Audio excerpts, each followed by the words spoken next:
Welcome back to Lenz Comic Corner, Classics, Not Non-Classics. This is episode number 682 and Doubleshot number 586. Two Superman-related trades. First up, it is Superman 0 Hour, which contains The Adventures of Superman, number 0 and 516. Superman, Volume 2, issue 93, issue 0. Superman, Man of Steel, Volume issue number 0 and 37. Superman in Action Comics, number 0 and 703. Steel, Volume 2, Issues 0 and 8. Superboy, Volume 4, Issues 8 and 0. Now, the way they order these books is the follows. First is the Adventures of Superman 516, and it's the way they have all the Superman books first, and then they have the Superboy and Steel books. Yeah, the Superman issue, the writers of these issues are Carl Kitzler, Louis Simonson, Dan Jurgens, and Dave Michelini. The artwork in these books was done by Chris Batista, John Bordavia, Tom Grunt, Jackson Goose, Dan Jurgens, obviously, Barry Kitson, and Peter Cruz. The cover art here is done by Dan Jurgens, Brett Beating, who's actually one of the inkers in the book, and Drew Moore. Yep. The first issue, Superman, Man of Steel, which is done by Louis Simonson and Tom Butterworth. Yeah, this is the Superman time for this one. From 0 Hour. Yeah, it's like Superman encountering various different Superman over the course, at this point, about 50 years. Yeah. And get this. The first ultimate Batman he encounters, let's see. First, it kind of looks like the one from the 70s. Yeah, first is the one from the 70s. That one's first. Yeah.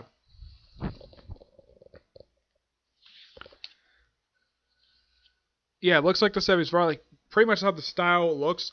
It looks like something out of the Neil Adams era, the way Batman is drawn here.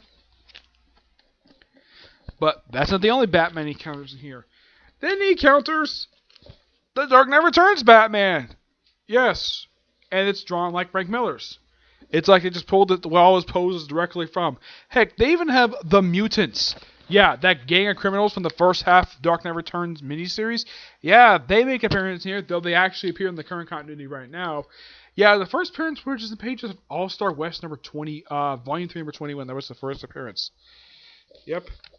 And then next, he's not the only one. Then we have Batman from Detective Comics number 27. Yes, the very first appearance. Yeah, and here's something really weird. He does all his poses from the comic. Yeah, like his yeah, it's like the artist of the book just took the way he looked from that comic book and just changed like his head, but he does like all the poses from the comic book. Yeah, he even does this pose. Yeah, it's like they pull panels from that comic and just copy and paste them. Whatever, it's really weird. Though, they're not the only Batman that pop up in here.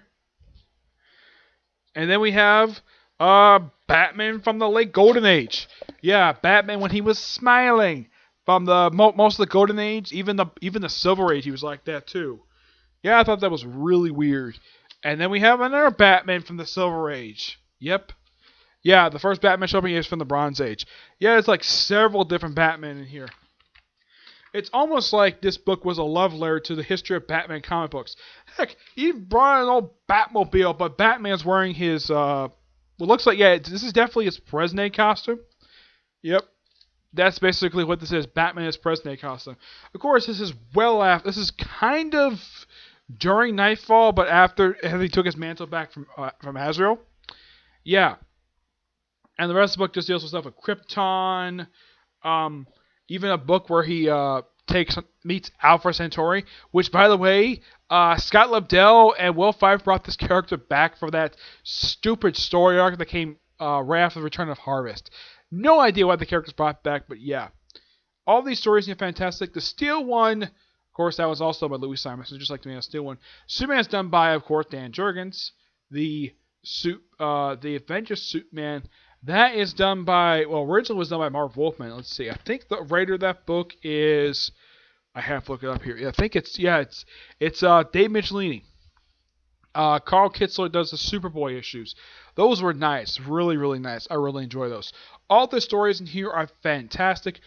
I think the only reason why that they did this because the Batman one probably was a financial success, so they figured, okay, why not do all the Superman tie-ins for 0 hour? Okay, we already have the main series book. We already have the main series all in one book, so why not do all the tie-ins? First the Batman, and then the Superman. I'm thinking like next probably be Justice League. Yeah, I think Justice League might be next and whatever else. Give this book a 9.5 out of 10. It's really, really good. Next up is Supergirl, Being Super, written by Marco Tamakei.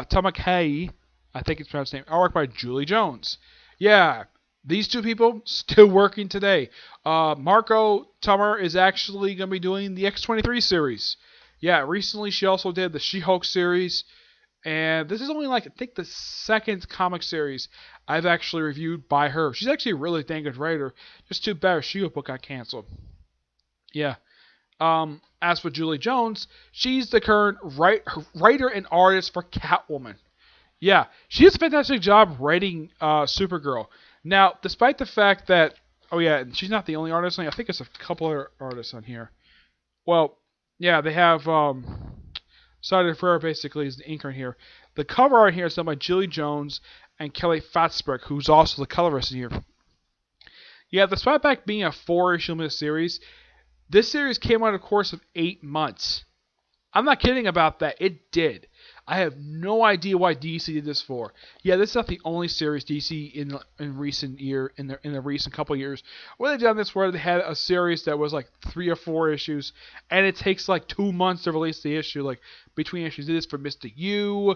They did this for the first Deadman miniseries, which is Deadman and the Mansion of Love. They did it for that one as well. But yeah, I have no idea why. And all the issues are double-sized.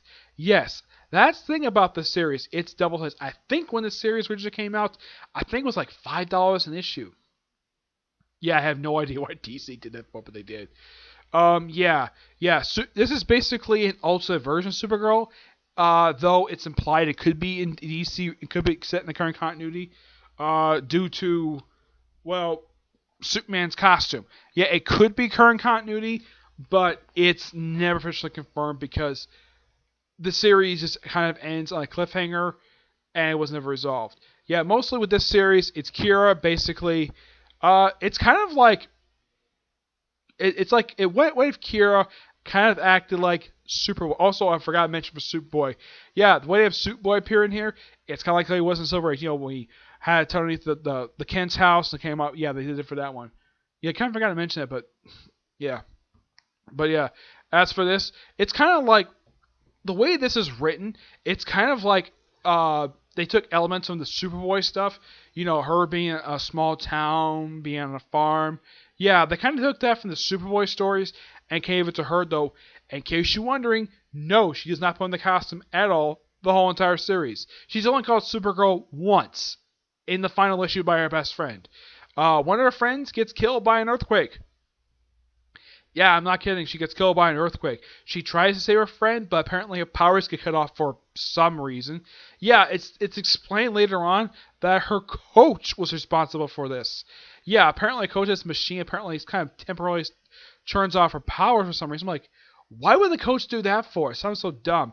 Oh yeah, and apparently she's holding a Kryptonian hostage. Apparently looked like for quite a while, probably like 2 or 3 years. And apparently, oh yeah, and it turns out that she's doing all of this work for Lex Luthor. I'm not kidding. She did. There's even, like, the first issue even has the really bizarre scene, like, open up where she has a zit, and then later on she has a pop, and it's, like, splattering all over the place. I've had acting before, but it's never done that. But this is one fantastic series. I do highly recommend it for Supergirl fans. My personal guess is the reason why I did this series, because the Supergirl TV show is popular. So they decided to give her own spin-off series, have an Elseworld mini-series. Because Superman has had a bunch of them over the years, so why not Supergirl? This is by far the only time I can think of that Supergirl's had a mini-series. That's not part of her main ongoing, though she did have one for the third volume of this series that was mini. But this is not. This is actually her first ever mini-series with a subtitle. Yeah. The only one I can think of anyway. Actually, this is one of two. The other one, of course, is a team-up miniseries with Superman. But as for a solo one, this is the only one I can think of. But it's really, really good. I thoroughly enjoyed it. 9.5 out of 10. Really good issue. Yep. So that's it for this episode. Stay tuned for the next episode, which is going to be episode number 683 and episode number 587. Okay? But until you see you next episode. Bye.